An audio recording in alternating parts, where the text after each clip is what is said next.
হে WhatsApp মিষ্টি বন্ধুগণ, কেমন আছো তোমরা? আশা করি সবাই ভালো আছো। তো গাইস, আজকে আবার একটা নতুন ভিডিও নিয়ে চলে আসছি। আজকে আমি কোথায় যাচ্ছি সেটা তোমরা পুরো ভিডিওটা না দেখলে বুঝতে পারবে না। তো চলো বন্ধুগণ, বিন্দলে মেলা বসেছে, সেইখানেই যাব আজকে। দেখতে পাচ্ছ বন্ধু কিন্তু গাড়ি চালাতে ফোনে ব্যস্ত। বেরিয়েছিলাম বিকাল বেলা, হয়ে গেল সন্ধ্যা, ভাবা যায়। তো ফাইনালি বন্ধুগণ মেলার কাছাকাছি পৌঁছে গেছি, আর মেলাটা কেমন লেগেছে সেটা তোমাদেরকে দেখাবো অবশ্যই। ঠিক আছে, চল। আর তারপরে মেলার মধ্যে প্রবেশ করলাম। তারপরে তোমরা দেখতে পাচ্ছ নাগরদোলা চলছে, আরো অনেক কিছু। মেলায় আসছি। এটা মেলাটা সুন্দর লাগছে, ভৈরবী মেলা।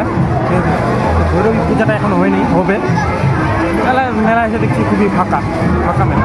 আর এখানে দেখতে পাচ্ছ বন্ধুগণ, এখানে অনেকগুলো বোতল সাজিয়ে রেখেছে, তারপরে টাকাও আছে বন্ধুগণ। জাস্ট একটা চুরির মতো জিনিস দেবে, সেটা দিয়ে ঢোকাতে হবে, ঢোকাতে পারলে সেটা তোমার। আর এইটা দেখার পর আমার মাইন্ড কিন্তু অন্য কিছু খেলছে বন্ধুগণ। এইখানে যদি অন্য কিছু বসাতো তাহলে বেশ ভালো হতো। তো যাই হোক বন্ধুগণ, মেলাটা তেমন জমজমাট লাগেনি, আর সেখানে আমরা